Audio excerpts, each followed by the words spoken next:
Hey horror fans, welcome back to another video on the Terror Talk channel where I give commentary on creepy stories and conspiracy theories. The music you hear I composed myself. If you're struggling financially like a lot of people are, check the pinned comment after watching. I have something that will help you out a lot. Now, let's get into it and have some fun.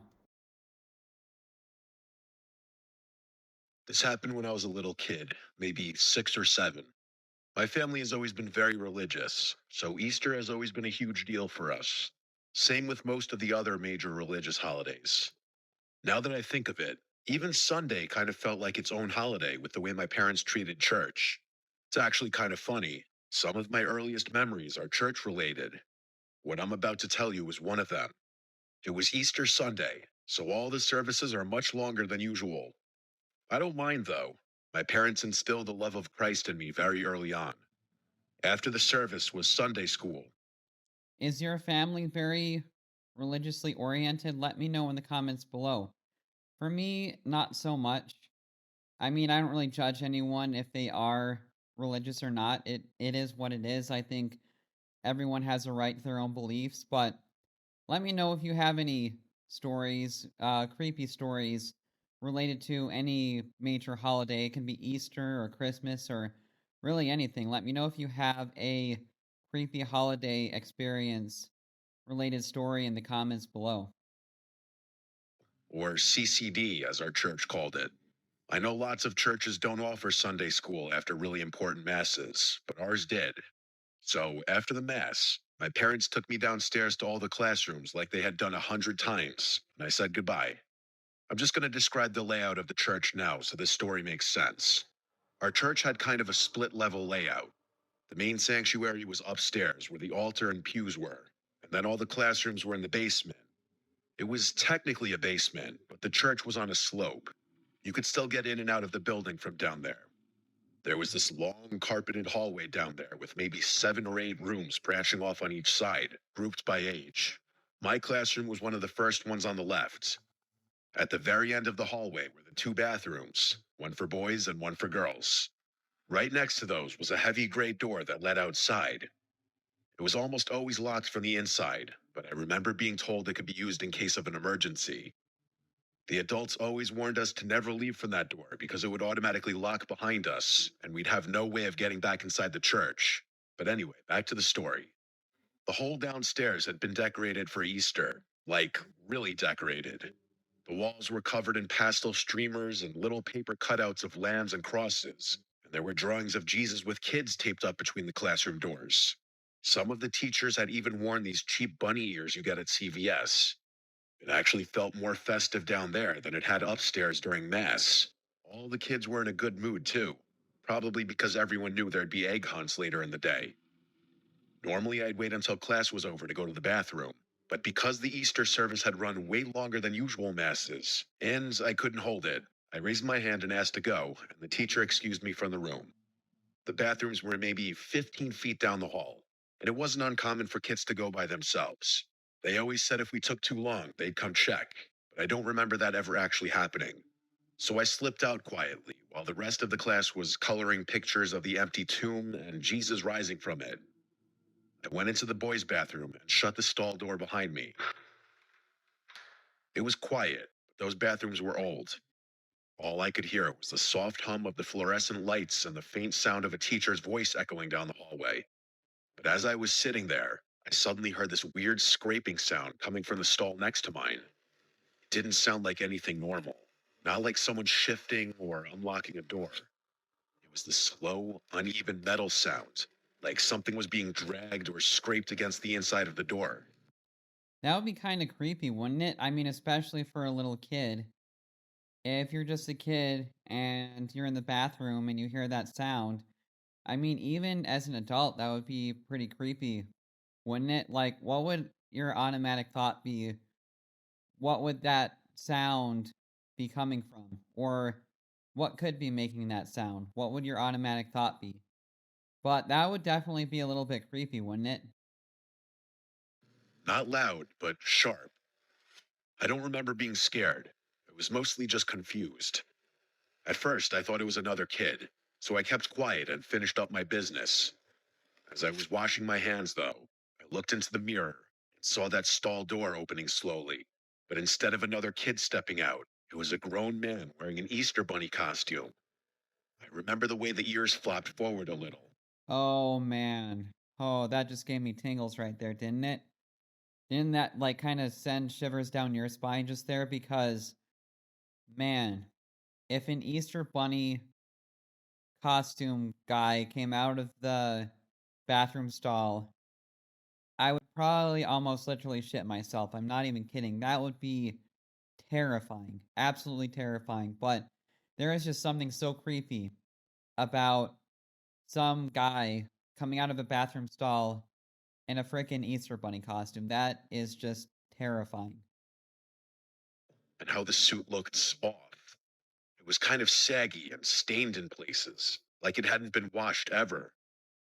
The fur was more of a grayish white than a bright white, and one of the eyes on the head looked like it had been sewn back on crooked. But the thing is, I don't remember being scared when I saw him. Not then. Like I said, I was pretty young, and in my mind, this was just the Easter Bunny making a surprise visit. I actually smiled when I turned around. I think I even said something like, "Hi." He didn't say anything at first, just stood there halfway out of the stall, staring at me. His head was tilted slightly, and he didn't move. And that's another thing. Isn't it crazy how a child's mind works? Like, if you're an adult and you see something like this, you'd probably shit yourself, right? But as a kid, it's just like, oh, look, the Easter Bunny came to play. It's like, seriously? Like, it is just crazy to me how these children's minds works in some of these situations. Like, how are they not afraid? Like, that is just so mind-boggling to me, but that was just a thought I wanted to share. Like, that is so mind-boggling. I remember feeling a little awkward, like I wasn't sure if I was supposed to say something else. Then, after a long pause, he stepped all the way out and slowly raised one of his arms, pointing towards the door like he was guiding me out. That's when he finally spoke. His voice was muffled behind the costume, but I still remember the exact words. He said, "You're the lucky chosen child. I have a gift for you, outside." I didn't even hesitate.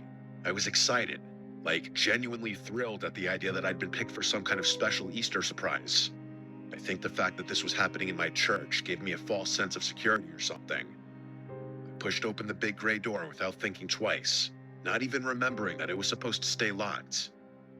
The Easter Bunny followed right behind, not saying anything else.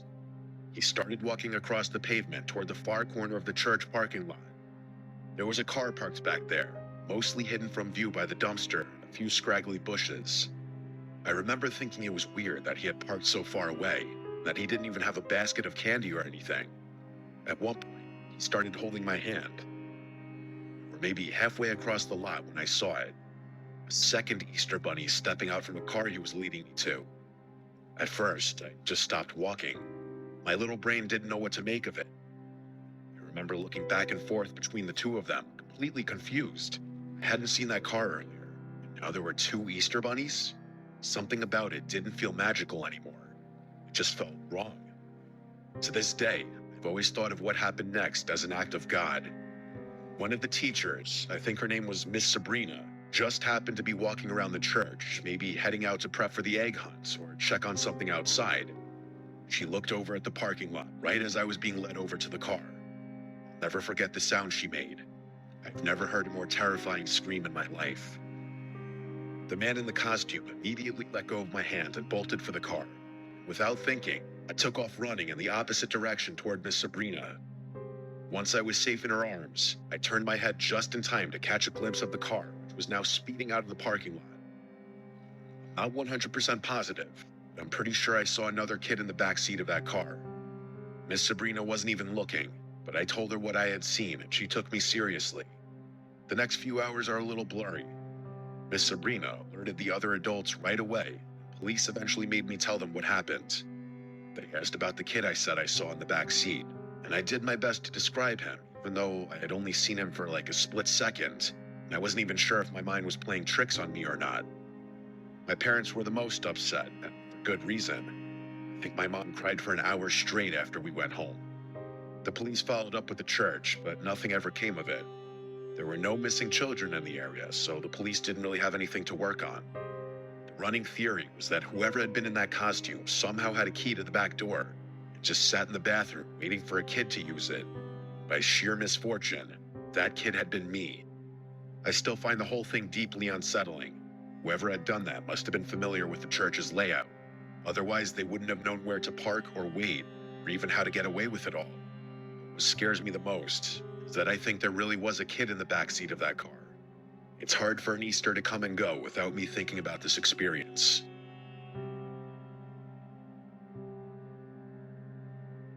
Dang, that's quite a story, huh? And it just goes to show that even in supposed safe places like churches, you can never really be too careful. And it is a good thing that that teacher came out and saw and screamed like that, because that would be a really unsettling sight to see two grown people in Easter Bunny costumes leading a kid away to a car, and that it really is too bad that there was another kid that had been kidnapped in the car, and it's definitely sad, but it just goes to show that you can never be too careful if you have kids. Like, you can't let them wander off for too long or really do anything like that, because things happen and there are a lot of sick people in the world. But this is definitely a creepy story, and I actually really enjoyed this one a lot, and I thought it was super creepy. And I hope you enjoyed my commentary and the music, and be sure to check my money saving opportunity in the link below if you want to save more on regular everyday expenses, and I will see you in the next video.